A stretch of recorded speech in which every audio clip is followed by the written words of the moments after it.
পথশ্রী রাস্তা চতুর্থ পর্ব শুভ উদ্বোধন সাতকেছিয়ায়। মাননীয় মুখ্যমন্ত্রী মমতা বন্দ্যোপাধ্যায়ের অনুপ্রেরণায় পশ্চিমবঙ্গ গ্রামীণ ও শহর অঞ্চলের রাস্তার সার্বিক উন্নতির লক্ষ্যে পথশ্রী রাস্তাশ্রী চতুর্থ প্রকল্প শুভ উদ্বোধন হল শুক্রবার। বাংলার মাটি বাংলার পথ, স্বনির্ভরতায় বাংলার শপথ। মন্তেশ্বর বিধানসভার 263 মেমারি 2 নম্বর ব্লকের সাতকেছিয়া 1 নম্বর গ্রাম পঞ্চায়েতের অন্তর্গত শ্রীধরপুর 260 নম্বর বুথের কবরস্থান হইতে রায়পাড়া অবধি ঢালাই রাস্তা, যার দৈর্ঘ্য 357 মিটার, প্রস্থ 2.9 মিটার। এই রাস্তা তৈরি করতে আনুমানিক 16 লক্ষ টাকা ব্যয় হবে বলে জানা গিয়েছে।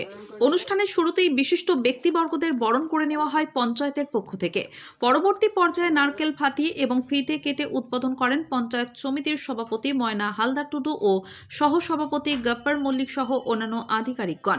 এই ঢালাই রাস্তা পেয়ে এলাকার সাধারণ মানুষ খুবই আনন্দিত এবং খুশি হয়েছেন বলে জানা গিয়েছে। এই কর্মসূচি প্রাঙ্গণে উপস্থিত ছিলেন মেমারি 2 নম্বর ব্লক পঞ্চায়েত সমিতির সভাপতি ময়না হালদার টুডু, সহসভাপতি গপ্পর মল্লিক, সাতকেছিয়া 1 নম্বর গ্রাম পঞ্চায়েতের উপপ্রধান গোলাম মোস্তফা, পঞ্চায়েত সদস্য রিঙ্কু খাতুন, চন্দ্রী রায়, পঞ্চায়েত সেক্রেটারি নীলরতন সিং, বিশিষ্ট সমাজসেবী ফাল্গুনী বিশ্বাস সহ আরও অনেকে। পঞ্চায়েতের উপপ্রধান এই প্রসঙ্গে কি বললেন শোনাবো। মৃত্যুঞ্জয় যশের রিপোর্ট, MBS নিউজ। দিদির প্রকল্প পথশ্রী প্রকল্প আজকে উদ্বোধন পর্ব। আমরা একটু আগে বড় একটি রাস্তা উদ্বোধন করে এসেছি, এখন এইখানে। তারপরে আমাদের এখানে গাড়িটি নেমেছি, রাস্তাটা দেখেই বলছি এই রাস্তাটা উদ্বোধন হবে, এই রাস্তাটা আরো আগে হলে ভালো হতো। একটা মোটরসাইকেল যেতেও হয়তো দাদা ভাইদের প্রচুর কষ্ট হয়েছে, আমরা কি বলবো, দিতে পারিনি রাস্তা। এখন আমরা দিদির প্রকল্প আমাদের কাছে এসছে, আমরা এই রাস্তা উদ্বোধন করতে এসেছি।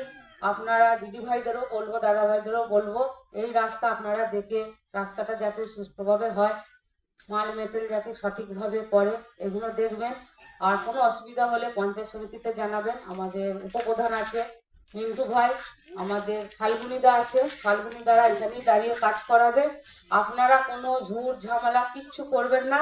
কোনো সমস্যা হলে আপনারা সঙ্গে সঙ্গে উপপ্রধান আছে, আমার ফাল্গুনিদা আছে, এখানে আমাদের রিঙ্কু আছে সদস্য, রিঙ্কুর উপরও দায়িত্ব থাকবে। আপনারা দাঁড়িয়ে থেকে কাজ করবেন। তারপর আরো অনেক প্রকল্প আপনাদের যদি থাকে কিছু কাজে, আপনারা দরখাস্ত লিখবেন, লিখে সদস্যর হাতে হোক, আমার উপপ্রধানের হাতে আছে, পঞ্চায়েতের আধিকারিকরা আছে, দিয়ে পঞ্চায়েত সমিতি পাঠাবেন। আমরা পঞ্চায়েত সমিতির তরফ থেকে যতটা পারবো চেষ্টা করব আপনাদের মুখে হাসি ফোটাতে। নমস্কার। আজকে কি প্রোগ্রাম রেখেছেন আমাদের পঞ্চায়েতের পক্ষ থেকে, কোন জায়গায়? আজকে মেমারি 2 ব্লকের সাতকেছিয়া 1 জিপি আমাদের 260 নম্বর বুথে আমাদের কবরস্থান, যে শ্রীধরপুর ডাকনিপাড়া কবরস্থান থেকে রায়পাড়া একটা রাস্তা আমাদের উদ্বোধন হবে। এখানকার মানুষের দীর্ঘদিনের একটা অভিযোগ ছিল বা চাহিদা ছিল যে এই রাস্তা প্রয়োজন, তো আমরা পথশ্রী প্রকল্পের মধ্যে সেই রাস্তা ধরিয়েছিলাম। সেই রাস্তা আজকে উদ্বোধন হবে। কত মিটার হবে আনুমানিক? এটা 359 মিটার। কত টাকা? এটা 15,63,221 টাকা। সাধারণ মানুষের কেমন উৎসাহ দেখছেন এই রাস্তা? এখানে মানুষের ব্যাপক উৎসাহ, কারণ একটাই কথা হচ্ছে এই রাস্তাটা দীর্ঘ সময় ওরা বিভিন্নভাবে ধরানোর চেষ্টা করেছিল বা ধরিয়েও ছিল, বিভিন্নভাবে এই রাস্তা ক্যান্সেল হয়েছিল। তো যথাযথভাবে এই রাস্তা আজকে পেয়ে মানুষ খুবই উৎসাহিত এবং আমাদের পাশে আছে, তারা উপস্থিত হয়েছে। এবং আমাদের নেতৃত্ব বা যারা আসবে এবং বিডিও সাহেব যারা আসবে বা পঞ্চায়েত সমিতির সভাপতি সহসভাপতি যারাই আসবেন, তাদের কাছে মানুষের দাবি ছিল, সেটা পূরণ হয়েছে। সেই উপলক্ষে তারা উৎসাহ দেখাবে। আপনার নাম এবং পরিচয়? আমার নাম শেখ গোলাম মোস্তফা, আমি সাতকেছিয়া 1 উপপ্রধান।